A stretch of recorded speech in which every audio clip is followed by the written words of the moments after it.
Dear students, आप सभी का स्वागत है। स्टूडेंट्स, आप लोगों को जैसे मैंने वादा किया था, प्रॉमिस किया था कि मैं आप लोगों के लिए BHIC 131 का पार्ट 2 लेकर आऊंगा और आज वो आपका खुश घड़ी आ गया है। ठीक है, सो आप देख सकते हो ये आपका कोड है BHIC 131 एंड आप लोग देख सकते हैं आपका टाइटल क्या है, भारत का इतिहास प्राचीनतम काल से लगभग 300 ईस्वी तक, यही है।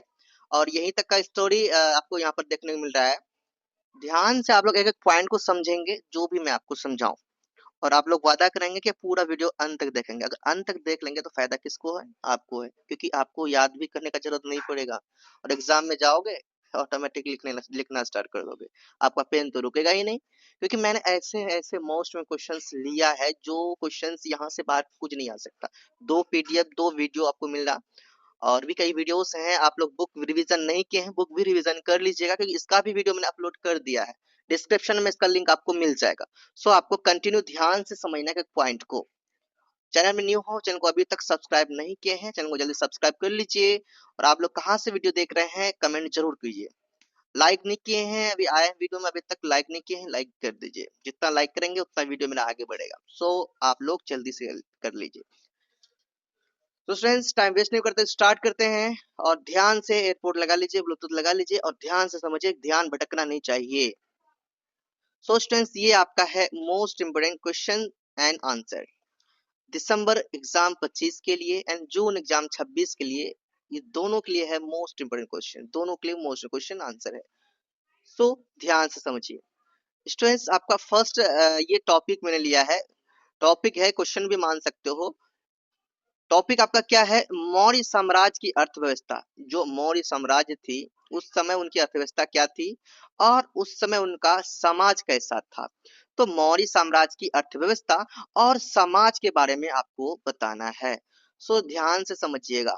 मौर्य साम्राज्य, मौर्य साम्राज्य का भाई जिसका जो स्थापना या उद्घाटन जो हुआ था वो 322 ईसा पूर्व में हुआ था, मैंने आपको पहले भी बताया था, और 150 ईसा पूर्व तक इसका रहा।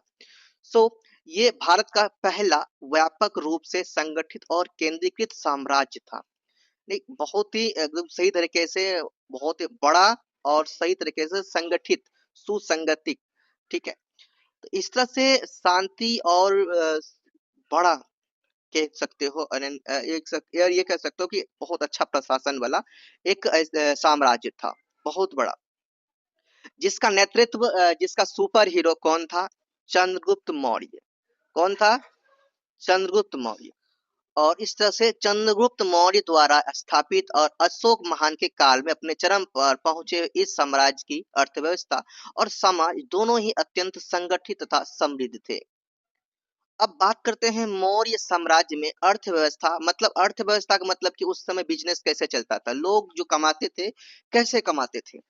तो ये ध्यान समझिए, मौर्य काल की अर्थव्यवस्था कृषि पर आधारित थी, व्यापार पर आधारित था, और कर व्यवस्था एंड शिल्प, मतलब हाथों से जो बनाया जाते हैं, हाथों से जो बनाए जाते हैं, उन पर क्या थी? आधारित थी। तो ये सब कार्य उस समय का क्या था? अर्थव्यवस्था था मौर्य साम्राज्य की। तो ये ध्यान से आप लोग समझिए। सो कृषि की बात करें तो कृषि में क्या होता था, ध्यान से समझिए स्टूडेंट्स। कृषि में अर्थव्यवस्था की बात, कृषि अर्थव्यवस्था का मूल आधार क्या था? कृषि। उस समय जो अर्थव्यवस्था था, अर्थव्यवस्था का सबसे मूल बेसिक जो था आधार, वो कौन था? कृषि था, है ना। उस समय यानी कि मौर्य साम्राज्य के बारे में बात करें तो चंद्रगुप्त मौर्य जिस समय आप शासन कर रहे थे उस समय भी जो मूल था, मूल मतलब बेसिक जो अर्थव्यवस्था था, वो समझ लो कृषि कार्य था। भूमि राज्य की संपत्ति मानी जाती थी। ये जो है ना, हर किसी भी राज्य में भूमि राज्य की क्या संपत्ति मानी जाती थी, है ना, जिसमें किसान उससे लगान के रूप में क्या करते थे? कर देते थे। किसान क्या करते थे? लगान के रूप में कर देते थे। अर्थशास्त्र के अनुसार सिंचाई, बीज, हल, खाद इत्यादि पर राज्य ध्यान देता था। ठीक है, किस पर ध्यान देता था? सिंचाई पर, बीज पर, हल पर, खाद पर, ये सब राज्य ध्यान देता था। किसानों से भूमि कर, किसानों से भूमि कर लगभग 1/4 से 1/6 का उत्पादन वसूला जाता था। 1/4 से 1/6, समझ में आ रहा है? अब मान लो एक का जैसे खेती कर रहा है तो 1/4 भाग वो ले लिया जाता था उनसे, ठीक है, या फिर 1/6 भाग उससे ले लिया जाता था। और दूसरा आपका आता है अर्थव्यवस्था, उद्योग और शिल्प का। तो देखिए इसमें क्या होता था, बुनाई, धातु कार्य, कुम्हारी, आभूषण निर्माण, हथियार निर्माण आदि ये सब उस समय विकसित थे। शिल्प राज्य के अधीन काम करते थे। शिल्पकार जो थे राज्य के अधीन मतलब राज्य के अंदर में काम करते थे और कुछ शिल्प संघों में संगठित थे। ठीक है, कुछ जो शिल्प थे वो संघों में, अलग अलग संघों में क्या थे, संगठित थे। मतलब कि जैसे मान लो कि अलग अलग राज्य है, जिस तरह सभी डीएम डीएसपी ना डीएम, तो ये अपना अलग अलग जगह का आईपीएस डीएम या फिर ये कह सकते हो आप एमएलए, तो ये अलग अलग जगह में अलग अलग डिस्ट्रिक्ट में काम करते हैं ना, तो इसी प्रकार ये आप लोग समझ लो। दूसरा आपका ग नंबर आता है व्यापार। आंतरिक और बाह्य व्यापार बहुत उन्नत था उस समय। मतलब कि अब ये समझ लो कि एक्सपोर्ट एंड इंपोर्ट है ना, export business and import business बहुत ही उन्नत, मतलब बहुत अच्छा से हो रहा था। मतलब ये समझ लो आयात निर्यात, समझ में आ गया। मतलब कि यहाँ से कोई कोई वर्क जो बिजनेस होता था दूसरे देश जाता था, दूसरे देश से यहाँ, मतलब देश में आदान प्रदान होता था बिजनेस का। व्यापार देश में विदेश में होता था। कहाँ इसका, जिसके मतलब में अब देखो ताम्र, लोहा, मसाले, हाथी दांत, कपड़ा आदि वस्तुओं का व्यापार होता था। सिल्क रूट और समुद्री मार्गों से पश्चिमी एशिया, मिस्र और यूनान तक व्यापार होता था। आप सोच सकते हो कहाँ कहाँ, समुद्री मार्गों के जरिए पश्चिमी एशिया, मिस्र, यूनान तक क्या होता था, व्यापार होता था। ध्यान रखना, व्यापार पर कर लगाकर, व्यापार जो किया जाता था उस पर कर लगाया जाता था। नगरों में व्यापारी समुदाय का क्या होता है, ये प्रभाव होता था। अब आते हैं मुद्रा और कर व्यवस्था। इसकी अर्थव्यवस्था देखिए क्या है। मुद्रा के रूप में पन यानी चांदी के सिक्के, पन क्या होते थे उस समय, चांदी के सिक्के होते थे, चलन में था उस समय, चांदी के सिक्के चलते थे। राज्य आम राज्य आय का मुख्य स्रोत कर था। राज्य का जो आय का मतलब राज्य में बिजनेस का जो मुख्य स्रोत था, पैसा आने का जो स्रोत था, आय का मुख्य स्रोत जो था, इनकम जो था, वो समझ लो क्या था, भूमि कर, व्यापार कर और पशु कर, ये तीन से बहुत अच्छा आय इनकम हो जाता था। ठीक है, राजा के अधीन वित्त मंत्री समाहर्ता आर्थिक व्यापार व्यवस्था का क्या करता था, संचालन करता था। और मौर्यकालीन, अब समाज की बात करते हैं सेकंड में। समाज, उस समय समाज कहती थी। तो सामाजिक संगठन देखें तो समाज वर्ण व्यवस्था और वर्ण व्यवस्था पर क्या थी, आधारित थी। ब्राह्मण, क्षत्रिय, वैश्य और शूद्र, ये चार प्रकार के उस समय क्या होते थे, समाज में धर्म जाति को बांटा गया था। ठीक है, यानी समाज का वर्ण था, व्यवस्था था किस पर, जाति पे, अलग अलग ब्राह्मण, क्षत्रिय, वैश्य और शूद्र। तो जातियों का कार्य विभाजन स्पष्ट था, जातियों का कार्य विभाजन अच्छा था, परंतु राज्य की शक्ति वर्ण व्यवस्था के ऊपर मानी जाती थी। महिलाओं की स्थिति मिश्रित थी, घरेलू कार्यों में भागीदारी परंतु स्वतंत्रता सीमित थी। स्वतंत्रता सीमित, देखो मान लो ये चलो कि उस समय जैसे कि सबके लिए ब्राह्मण का अलग कार्य था, क्षत्रिय का अलग, वैश्य और शूद्र का अलग अलग कार्य सौंपा गया था। ठीक है, ये समझ लीजिए। महिलाओं को सम्मान मिलता था उस समय और उनको घरेलू कार्यों में लोग रखते थे। ठीक है, बड़े बड़े राजा अपने घरेलू कार्य में रखते थे, रानी का ख्याल रखने के लिए, है ना, रानी उनके बच्चे सबका। तो नगर और ग्राम जीवन की बात करें तो नगरों जैसे पाटलिपुत्र, तक्षशिला, उज्जैन, ये बहुत ही प्रमुख थे, उसमें खास यही था। ठीक है, ये सबसे बड़ा था और यहाँ पे क्या होता था, ये बिजनेस का कार्य करता था, यहीं पे संभाले जाते थे। सबसे बड़ा नगर और सबसे बड़ा ग्राम वही था। एंड शिल्पकार, सरकारी अधिकारी यहाँ पर क्या करते थे, रहते थे। नगर प्रशासन के लिए विशेष अधिकार नागरिक नियुक्त थे। गांव में कृषि आधारित जीवन था, ग्राम सभा कार्यों का संचालन करती थी। अगला आपका है धर्म और संस्कृति। प्रारंभ में ब्राह्मण धर्म प्रभावित था, परंतु अशोक के काल में बौद्ध धर्म को राज संरक्षण मिला। अहिंसा, दया, सामाजिक समानता की भावना का प्रचार हुआ। समाज में विभिन्न धर्मों का सह अस्तित्व था और बौद्ध, जैन, वैदिक परंपरा, कौन कौन, बौद्ध धर्म यानी वैदिक परंपरा, मतलब अलग अलग धर्मों को भी यहाँ पे माना जाता था। ठीक है, तो इस तरह से हम लोग देख लिए। अब नेक्स्ट क्वेश्चन हमारा क्या है students, question number 2। Question number 2 को भी ध्यान समझेंगे। दक्कन और तमिलहम, दक्कन और तमिलहम में प्रारंभिक राज्य निर्माण पर क्या करना, लिखना है। दक्कन और तमिलहम के बारे में पूछ रहे हैं कि उस समय के जो राज थे क्या थे, उस समय राज्य कितना तरक्की किया था, विकास क्या हुआ था। ठीक है, तो ध्यान समझिए, क्वेश्चन को ध्यान समझने की कोशिश कीजिएगा, देन आप आंसर सही से लिख पाओगे, है ना। चलो, प्राचीन भारत में दक्कन और तमिलहम क्षेत्रों में प्रारंभिक राज्य निर्माण की प्रक्रिया इसी पूर्व फैली।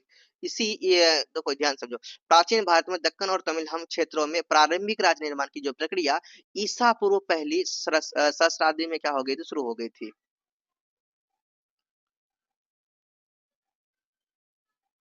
अब स्टूडेंट्स यहाँ पे ईसा पूर्व से समझ लो ना, इसे 200 ईसा पूर्व, ठीक है, 200 ईसा पूर्व पहली सहस्राब्दी में शुरू हुई। बाकी आप आगे समझिए, दक्कन क्षेत्र में सातवाहन, वाकाटक और प्रारंभिक चालुक्य जैसे राजवंशों के उदय ने संगठित राजनीतिक सत्ता को क्या कर दिया, जन्म दिया। इन राज्यों का विकास कृषि विस्तार, लोहे के औजारों के प्रयोग, व्यापारिक गतिविधियों और शहरीकरण से जुड़ा था। सातवाहनों ने प्रशासनिक व्यवस्था को सुदृढ़ किया, कर प्रणाली विकसित की और बौद्ध तथा ब्राह्मण धर्म दोनों को क्या किया, संरक्षण दिया। आगे समझिए, दक्कन के राज्यों ने उत्तर और दक्षिण भारत के बीच व्यापारिक सेतु का कार्य किया, जिससे राज्य की आर्थिक शक्ति क्या हो गई, मजबूत हो गई। अब बात करते हैं तमिलहम की। तो तमिलहम में प्रारंभिक राज्य निर्माण संगम काल से जुड़ा माना जाता है। चोल, चेर और पांडे जैसे प्रमुख राजवंश यहाँ पे आए एंड राजनीतिक संरचना को क्या किया, आकार दिया। संगम साहित्य से ज्ञात होता है कि तमिल राज्यों में राजा के साथ साथ सभा, सामंत और स्थानीय मुखियाओं की भूमिका महत्वपूर्ण थी। कृषि विशेषकर सिंचाई व्यवस्था राज्य की आर्थिक नींव थी। समुद्री व्यापार विशेष रूप से रोमन जगत के साथ व्यापार, समुद्री व्यापार मतलब विशेष रूप से रोमन जगत के साथ व्यापार ने तमिल हम राज्यों को समृद्ध बनाया। धर्म और संस्कृति ने भी राज्य निर्माण में योगदान दिया, जहां वीरता, दान और राजधर्म पर बल दिया गया। क्वेश्चन नंबर 2 कंप्लीट होता है। यहाँ पर क्वेश्चन नंबर 3 देखते हैं। क्वेश्चन नंबर 3 है, नवपाषाण संस्कृति क्या है? कश्मीर घाटी और दक्षिण घाटी। ध्यान समझिए, नवपाषाण संस्कृति, यहाँ पर सबसे पहला आपका क्वेश्चन क्या कि नवपाषाण संस्कृति क्या है, एंड कश्मीर घाटी और दक्षिण भारत के संदर्भ में इस पर क्या कीजिए, चर्चा कीजिए। तो चलिए सबसे पहले बात करते हैं नवपाषाण संस्कृति की। तो स्टूडेंट्स, नवपाषाण संस्कृति मानव इतिहास का वह चरण है जिसमें शिकारी संग्रहकर्ता जीवन से आगे बढ़कर मानव ने कृषि, पशुपालन और अस्थायी निवास की शुरुआत की। इस काल की प्रमुख विशेषताएं पाषाण के घिसे पॉलिश किए गए औजार और मिट्टी के बर्तन, अनाज उत्पादन और सामाजिक जीवन का विकास थी। भारत में नवपाषाण संस्कृति के महत्वपूर्ण केंद्र कश्मीर घाटी और दक्षिण भारत रहे हैं। और कश्मीर घाटी की बात करते हैं। कश्मीर घाटी में नवपाषाण संस्कृति के प्रमुख स्थल बुर्ज होम और गुफकराल है। क्या गुफकराल है? यहाँ के लोगों ने झीलों और नदियों के निकट बसकर कृषि और पशुपालन को अपनाया। बुर्ज होम में गड्ढों में बने घर मिले हैं, जो ठंडे मौसम में बचाव के लिए बनाए गए थे। यहाँ से पॉलिश किए गए पत्थर के औजार, हड्डी के उपकरण, अनाज के अवशेष तथा पशुओं की हड्डियां प्राप्त हुई। मृतकों को घरों के भीतर दफनाने की परंपरा भी यहाँ दिखाई देती थी, जो धार्मिक विश्वासों का क्या करती है, संकेत देती है। सो स्टूडेंट्स, अब देखिए दक्षिण भारत की बात करते हैं। दक्षिण भारत में नवपाषाण संस्कृति का विकास कर्नाटक, आंध्र प्रदेश और तमिलनाडु के क्षेत्रों में हुआ। ब्रह्मगिरी, टेक्कलकोटा, पिकलीहल और मौस्की जैसे स्थल इसके प्रमुख उदाहरण हैं। यहाँ के लोगों ने कृषि के साथ साथ पशुपालन को विशेष महत्व दिया। राख के टीले दक्षिण भारतीय नवपाषाण संस्कृति की विशिष्ट पहचान है, जो सामूहिक पशुपालन और धार्मिक गतिविधियों से जुड़े माने जाते हैं। पत्थर के कुल्हारे, मृदभांड और अस्थायी बस्तियों के प्रमाण यहाँ पर प्रचुर मात्रा में मिले हैं। स्टूडेंट्स, क्वेश्चन नंबर आपका 3 कंप्लीट होता है। अब देखते हैं क्वेश्चन नंबर 4।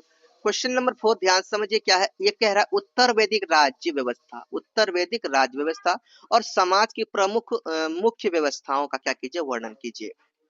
उत्तर वैदिक काल की बात करें तो ये लगभग 1000 ईस्वी पूर्व से लेकर 600 ईसा पूर्व माना जाता है। भारतीय इतिहास में राजनीतिक और सामाजिक दृष्टि से महत्वपूर्ण परिवर्तन काल था। यानी कि भारतीय इतिहास की बात करें तो राजनीतिक और सामाजिक दृष्टि से ये बहुत ही महत्वपूर्ण काल था। इस समय आर्यों का विस्तार गंगा यमुना के मैदानों में हुआ था। आर्य धर्म के लोग कहाँ पे, गंगा और यमुना के मैदानों में बसते थे, जिससे अस्थायी कृषि, राज्य व्यवस्था और जटिल सामाजिक संरचनाओं का विकास हुआ। अगला है राज्य व्यवस्था की मुख्य विशेषताएं क्या है। देखिए, उत्तर वैदिक काल में छोटे जनजातीय संगठनों के स्थान पर संगठित राज्यों का उदय हुआ। राजा की शक्ति में वृद्धि हुई और वह वंशानुगत शासक बन गया। राजा को समझिए ध्यान से स्टूडेंट्स, राजा को राजधिराज और सम्राट जैसी उपलब्धियां उपाधियां मिलने लगी है ना। राजा को सम्राट कहे जाने लगे और या फिर राजधिराज कहे जाने लगे उस समय। एंड राज सत्ता को वैधता देने के लिए अश्वमेघ, राजसूय और वाजपेयी जैसे जैसे यज्ञ किए जाते थे ना। एंड प्रशासन में पुरोहित, सेनानी एंड ग्रामीणी और संग्रहित जैसे अधिकारी महत्वपूर्ण थे। सभा और समिति जैसी संस्थाएं बनी रहती रही, परंतु उनका प्रभाव धीरे धीरे कम होता गया। कर व्यवस्था विकसित हुई जिसमें बलि अब स्वैच्छिक ना होकर नियमित बन गई है ना। इसमें इस समय बलि भी दी जाती थी पूजा पाठ में। अब सही लो आगे स्टूडेंट्स, समाज की मुख्य विशेषता क्या थी उस समय। तो उत्तर वैदिक समाज में काल में उस समय समाज अधिक संगठित और वर्गीकृत हो गया। वर्ण व्यवस्था स्पष्ट रूप से विकसित हुई और ब्राह्मण, क्षत्रिय, वैश्य तथा शूद्र 4 वर्ण स्थिर रूप में स्थापित हो गए। ब्राह्मणों का सामाजिक और धार्मिक महत्व बढ़ा, जबकि शूद्रों की स्थिति अपेक्षाकृत निम्न रही। पितृसत्तात्मक परिवार व्यवस्था मजबूत हुई और महिलाओं की स्थिति में गिरावट आई उस समय। उन्हें धार्मिक और सार्वजनिक जीवन कम अवसर मिले। महिलाओं को धार्मिक और सार्वजनिक जीवन में कम मतलब हस्तक्षेप मिलते थे। और आश्रम व्यवस्था एंड ब्रह्मचार्य, गृहस्थ, वानप्रस्थ और संन्यास का भी इसमें विकास हुआ। ठीक है, ब्रह्मचर्य तो जानते ही होंगे आप लोग। आर्थिक जीवन में आर्थिक जीवन में उत्तर वैदिक काल के अनुसार आर्थिक जीवन में कृषि मुख्य आधार बनी और लोहे के औजारों के प्रयोग से उत्पादन बढ़ा। निजी संपत्ति की अवधारणा मजबूत हुई, ध्यान से समझिएगा, जिससे सामाजिक असमानता भी क्या हो गई, बढ़ी। अब क्वेश्चन नंबर हम लोग देखते हैं 5 को। क्वेश्चन नंबर 5 है हमारा, प्राचीन भारतीय इतिहास के पूर्ण निर्माण में प्रयोग किए जाने वाले पुरातात्विक स्रोतों पर चर्चा कीजिए। तो ये भारतीय क्या है, प्राचीन भारतीय इतिहास के जो निर्माण हुआ था उस समय के जो पुरातात्विक स्रोत थे, ये पुरातात्विक स्रोत कौन से थे, इस पर चर्चा करना है। प्राचीन भारतीय इतिहास के पूर्ण निर्माण में पुरातात्विक स्रोतों की भूमिका अत्यंत महत्वपूर्ण है, क्योंकि ये स्रोत हमें लिखित प्रमाणों के अभाव में भी या प्राचीन समाज, संस्कृति, अर्थव्यवस्था और राजनीतिक व्यवस्था की विश्वसनीय जानकारी क्या करती है, प्रदान करती है। पुरातत्व विज्ञान के अंतर्गत उत्खनन और अध्ययन के माध्यम से प्राप्त भौतिक अवशेष इतिहास लेखन का आधार बनते हैं। सबसे महत्वपूर्ण पुरातात्विक स्रोतों में से सबसे महत्वपूर्ण पुरातात्विक स्रोतों में उत्खनन से क्या होते हैं, प्राप्त अवशेष मिलते हैं या फिर उसमें शामिल है।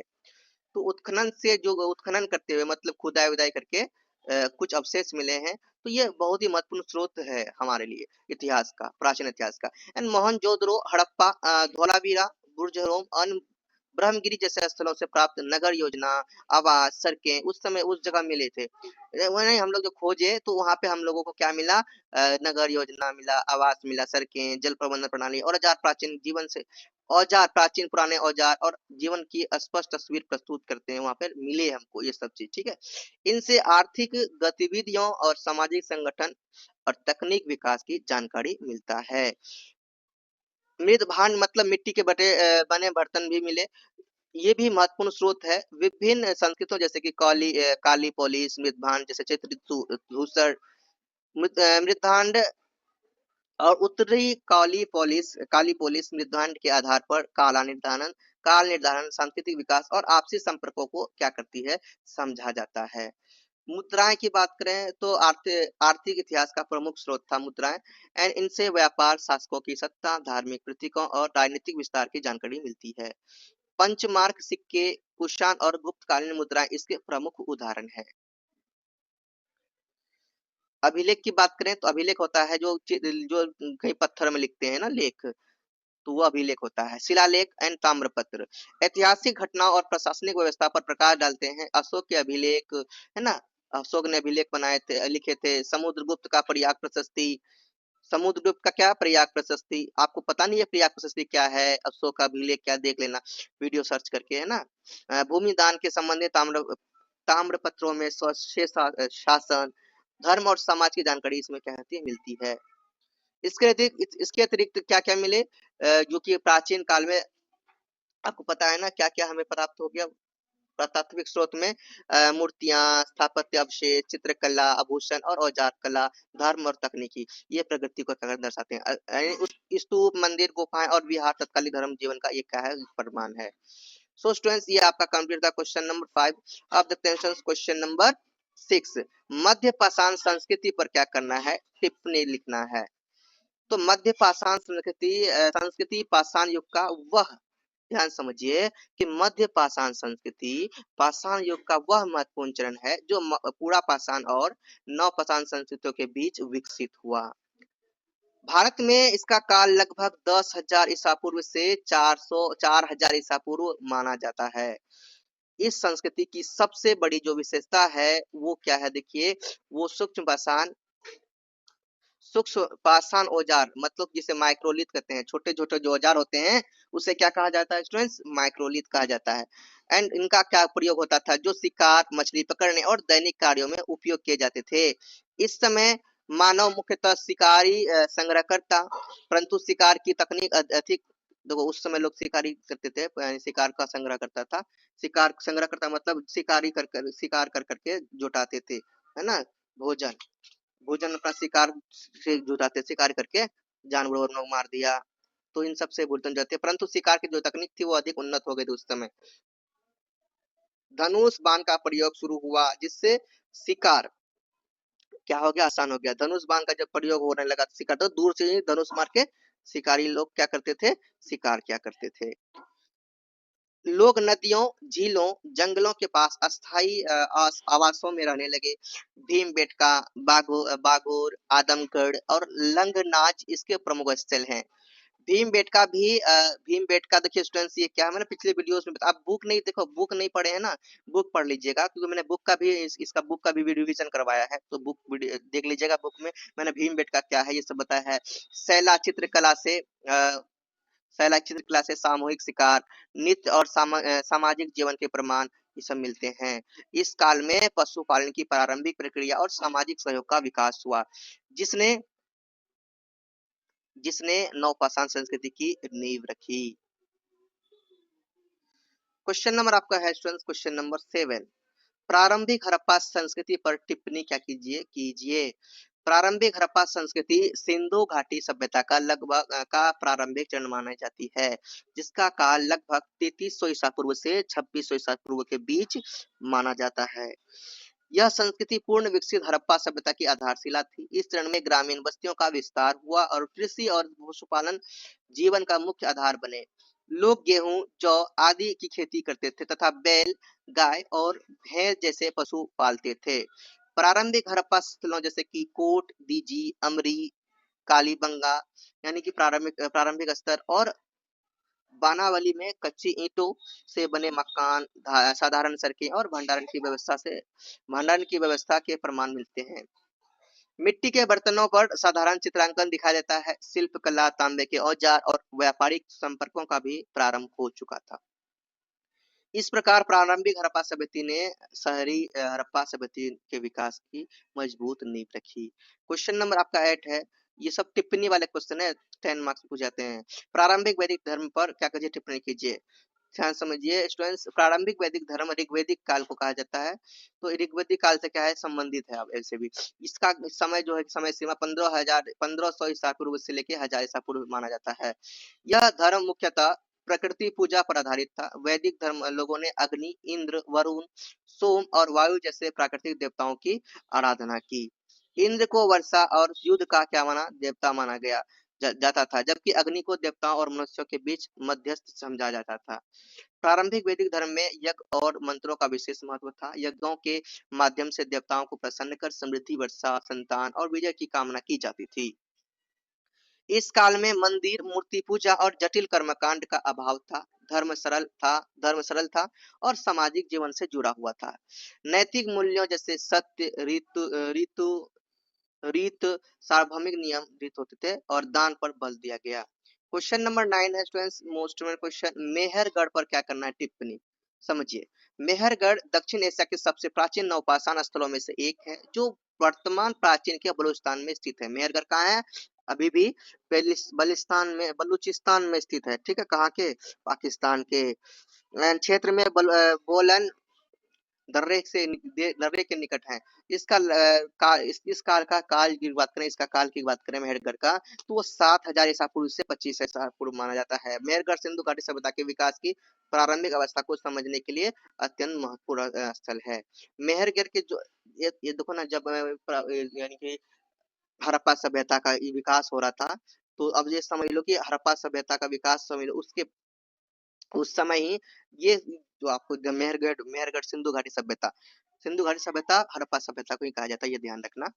तो इस समय ही ये माना जाता है कि अत्यंत महत्वपूर्ण स्थल है। मेहरगढ़ के लोग प्रारंभ में कृषि और पशुपालन पर आधारित जीवन जीते थे।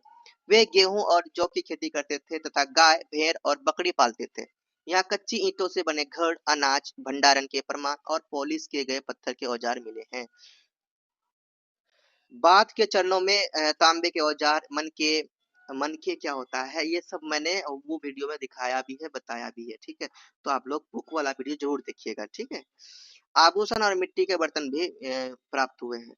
यहाँ से मानव कंकालों पर दंत चिकित्सा के प्रमाण भी मिले हैं। इस प्रकार मेहरगढ़ ने भारतीय उपमहाद्वीप में कृषि आधारित सभ्यता और शहरी संस्कृति की नींव रखी। क्वेश्चन नंबर आपका स्टूडेंट देखिए 10 और लास्ट क्वेश्चन है आपका, मोहनजोदड़ो का विशाल स्थान खंड टिप्पणी कीजिए। स्थान खंड को ही ग्रेट बांध भी कहा जाता था उस समय, तो इस पर क्या करना टिप्पणी।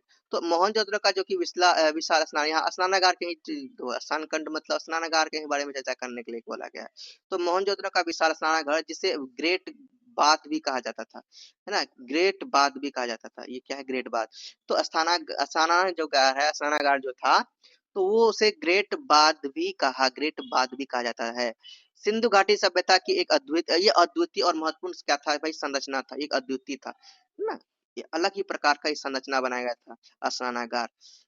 यह दुर्ग क्षेत्र में यानी कि सिटाडेल में स्थित है और इसकी माप लगभग 12 मीटर लंबी, 7 मीटर चौड़ी तथा 2.5 मीटर गहरी है। इसे पक्की ईंटों से बनाया गया था और इस ईंटों के बीच जिप्सम तथा बिटुमेन का क्या किया गया था? प्रयोग किया गया था, जिससे यह जलरोधी बन सके। स्नानागार के चारों ओर कमरे, बरामदे और सीढ़ियां बनी हुई थी। इसमें पानी भरने और निकालने की समुचित व्यवस्था थी, जो उन्नत जल प्रबंधन को दर्शाती है।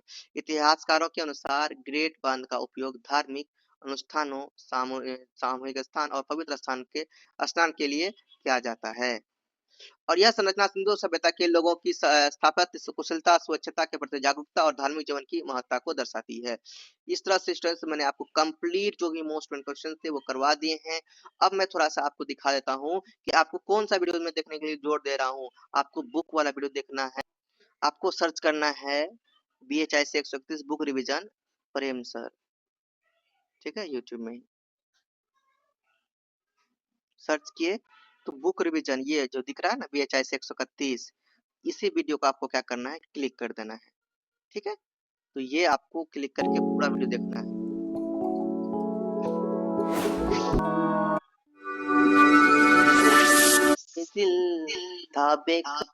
आऊंगा, बहुत मजा आएगा। इसके गाना गा के मैंने आप लोगों को बताया था कि इंतजार कर रहे थे आपके सामने एग्जाम में आप, क्योंकि वो दोनों वीडियो को देखने के बाद ये समझ आता है। और राज के काम पत्थर या अब बात पूरा बुक करवाया तीत होता है, क्यों जब में भी लिंक आपको मिल जाएगा अगर आपको टेंशन है खोजने का। तो चलिए यहाँ थोड़ा सा मैं आप लोगों के लिए पढ़ूं। उत्तर वैदिक धारणा इस तरह से स्टूडेंट्स मैंने पूरा बुक को सही से रिवीजन करवाया। बहुत अच्छा लगेगा आपको, जरूर देखिएगा वीडियो। एंड डिस्क्रिप्शन में लिंक दे दूंगा, आप वहां से भी देख लेंगे या फिर आप यूट्यूब में डायरेक्ट सर्च करके ये वीडियो निकाल कर देख सकते हैं। देखो, और इसे देखो इस 12,000 लोगों ने इसको पसंद किया। स्टूडेंट्स 12,000 लोगों ने पसंद किया, आप सोच सकते हो। आप लोग मेहनत करोगे, ये बहुत लोग पसंद करेंगे, आप लोग को अच्छा लगेगा। फिर आप लोग जरूर देखिए वीडियो को। चैनल छोटा था इसलिए ज्यादा दूर तक नहीं गया, लेकिन अब जाएगा। आप लोग सपोर्ट करेंगे तो आप लोग लाइक करेंगे वीडियो को, जरूर जरूर जाएगा। सो स्टूडेंट्स आप लोग तैयारी कीजिए, वीडियो को लाइक कीजिए, शेयर कीजिए, जितने भी दोस्त हैं अपने दोस्तों के पास शेयर कीजिए। अपने जब भी जहाँ एग्जाम देने के लिए जा रहे हैं वहां भी चर्चा कीजिए मेरे बारे में, तो सो आपको पता चल जाएगा। सो स्टूडेंट मिलते हैं नेक्स्ट वीडियो में, तब तक बाय। चैनल को सब्सक्राइब कर लीजिए, और इस पीडीएफ में आपको पासवर्ड लगा रहेगा, जो पासवर्ड आपको टेलीग्राम में नहीं मिलेगा, जिसके लिए आपको इंस्टा में आना होगा, और इंस्टा में आपको मैसेज करना होगा वो प्रेम से। देन आपको मैं आपको पासवर्ड दे दूंगा। फ्रेंड्स से मिलते हैं नेक्स्ट वीडियो में, तब तक के लिए बाय। चैनल प्ले स्टोर में बोलो प्रेम से रहो, प्रेम से बोलो, प्रेम से बोलो। Don't forget to subscribe and good luck.